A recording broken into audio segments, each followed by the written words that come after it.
Buenas tardes a todos nuestros oyentes del programa Polipublic. Hoy nos encontramos nuestro equipo de profesionales, Claudia, Débora, Ángela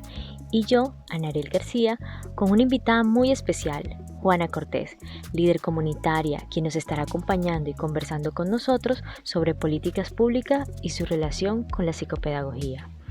Juana, ¿podrías contarnos un poco sobre ti y tu experiencia en el diseño y ejecución de políticas públicas educativas? Buenos días, gracias por invitarme a este espacio. Mi nombre es Juana Margarita Cortés, soy licenciada en Educación Especial, magíster en Familia. Me desempeño como docente de apoyo y líder comunitaria en diferentes trabajos en la localidad 18 Rafael Uribe Uribe. Hago parte en el equipo de la Red Local de Discapacidad, el cual es un proyecto, un espacio importante de participación para hablar todos los temas concernientes a discapacidad, las metas, los logros, las dificultades que cada una de las entidades tiene y cómo han logrado avanzar en sus diferentes posturas, en sus diferentes metas. En cuanto a políticas públicas, pues casi todos los del sector educación estamos en la implementación del decreto 1421, que es la implementación de la educación inclusiva como derecho, y pues estamos revisando en la agenda continuamente pues cómo vamos en esos 10 pasos, en esas 10 propuestas, en el cómo implementar y cómo mejorar en cada una de las instancias educativas pues estos propuestos, los lineamientos, los responsables, la inversión, la permanencia, los accesos. Y en últimas pues también hablamos mucho del PIAR, que es lo que nos interesa a nosotros los actores y a los docentes, que es el plan de ajustes razonables, que nos invita a dejar muy claro pues cómo es cada uno de estos alumnos y cuáles son las necesidades que tiene, y frente a ellas cuáles son los ajustes pertinentes que se deben hacer para de verdad implementar una educación inclusiva ajustada a sus propias necesidades.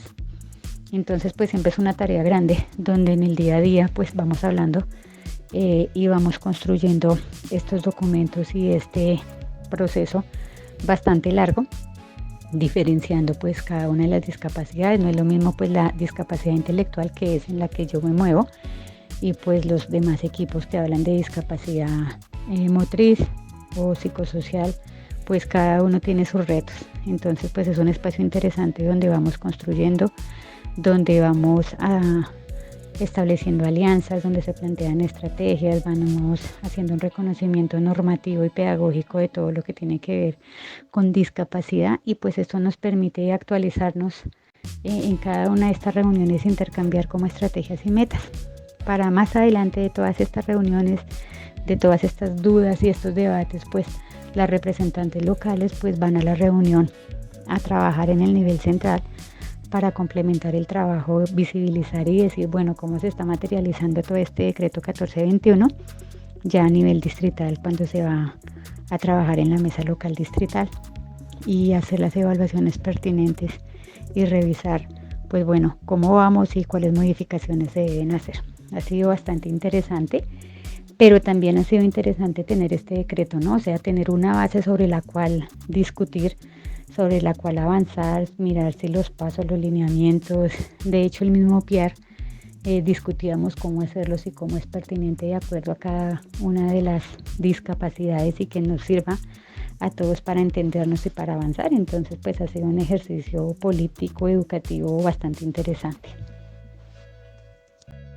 Muy interesante lo que comentas. Y desde tu rol, ¿cuál es el reconocimiento que puedes hacer a las problemáticas o necesidades del contexto en relación con la discapacidad y la inclusión social? Las problemáticas que afronta la población con discapacidad se concentran en los imaginarios, en los conceptos y en las posturas culturales que se han adoptado por décadas, asumiendo el concepto del enfoque médico, el enfoque inicial que se nos dio de asumir a las personas o estos grupos poblacionales como las que no pueden, las que son limitadas, las que no alcanzan, las que tienen tantas falencias. Y aún peor aún es que colocamos sobre ellos esa responsabilidad, ¿no? Es esa lectura de que esa persona no puede, o puede muy poquito, o puede a medias, y es ella la responsable de esa discapacidad, y ella es la que debe asumir cómo salir adelante y cómo afrontar eso. Ya gracias a las luchas que se han generado, a los enfoques que se nos han permitido y a las grandes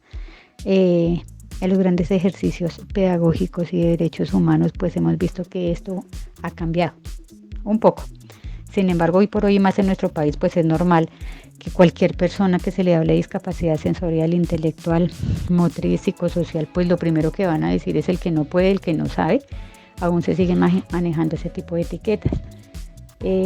Ya el enfoque ya no viene siendo médico, ni un enfoque tan negativo,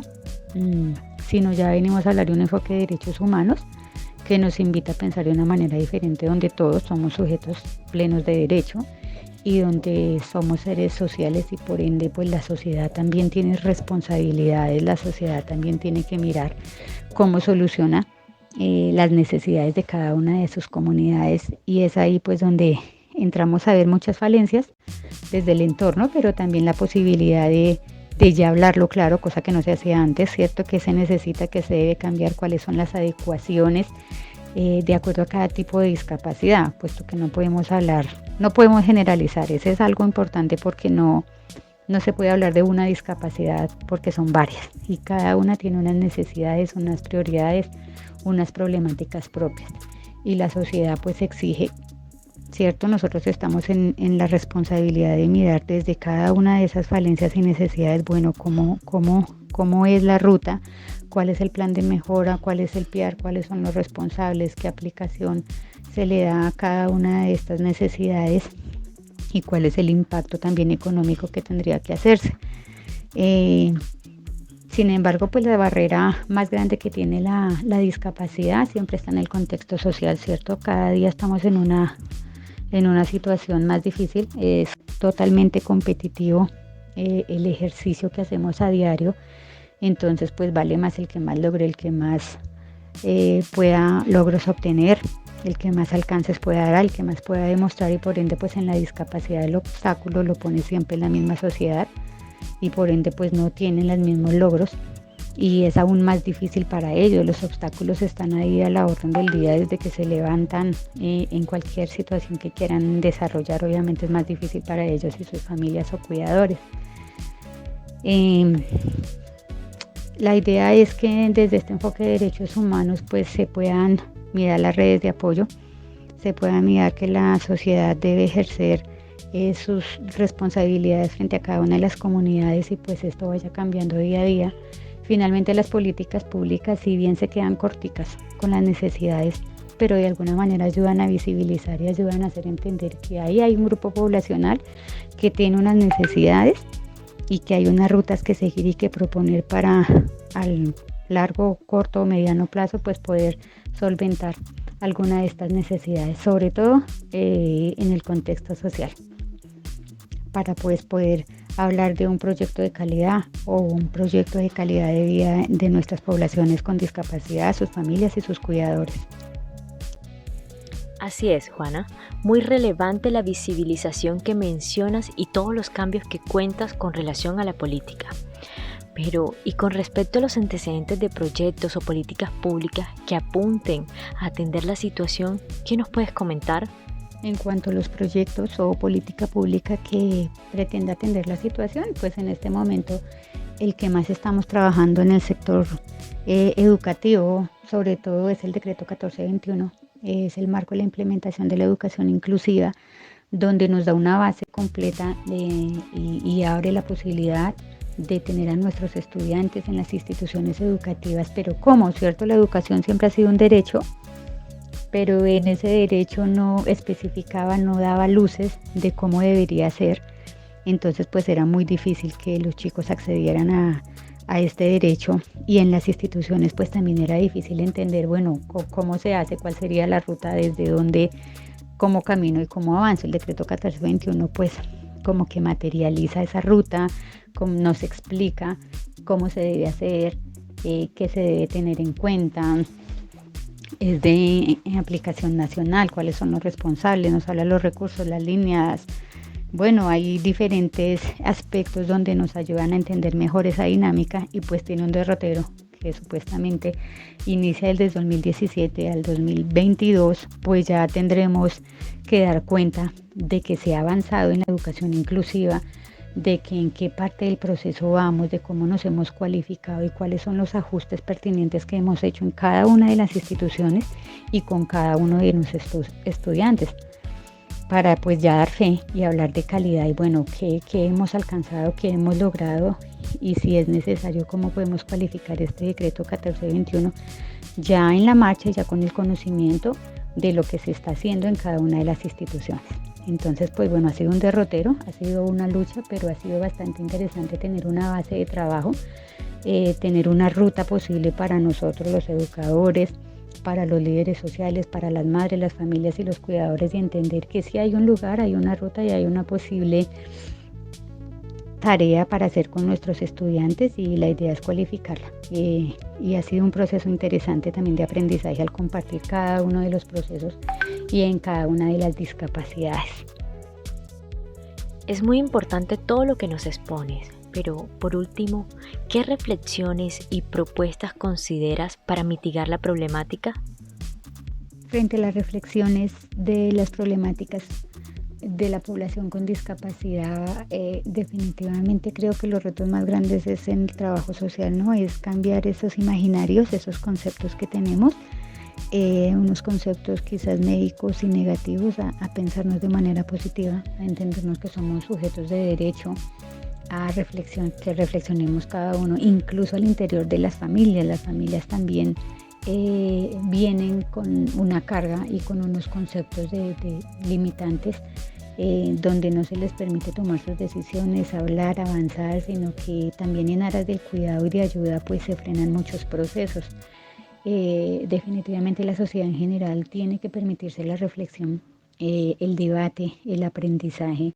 el reaprender a entender y entendernos en conjunto para encaminarnos hacia una nueva mirada donde nos entendamos y donde nos respetamos, fortalecer el trabajo en equipo, fortalecer las redes, fortalecernos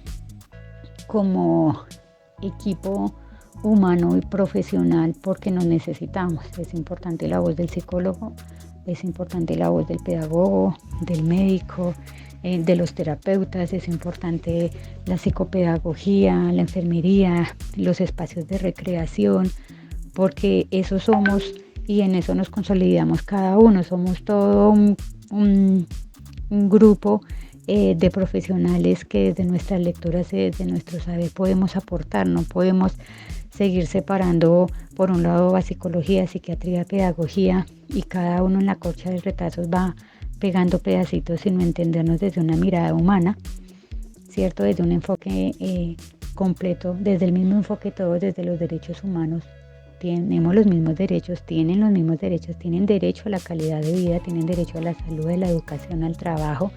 en fin. Y desde esa mirada, ¿cómo vamos a aportar y cómo va a aportar la sociedad para poder entregarles a ellos y a nosotros mismos la satisfacción de hacer las cosas bien? Entonces sí siento que el derrotero y la reflexión es tener un cambio de paradigma de reflexión, una lectura diferente, más positiva, pensarnos desde los derechos humanos y pensar que todos podemos aportar para el crecimiento de todos y nos necesitamos. Todas las profesiones y también el trabajo con las familias es supremamente independiente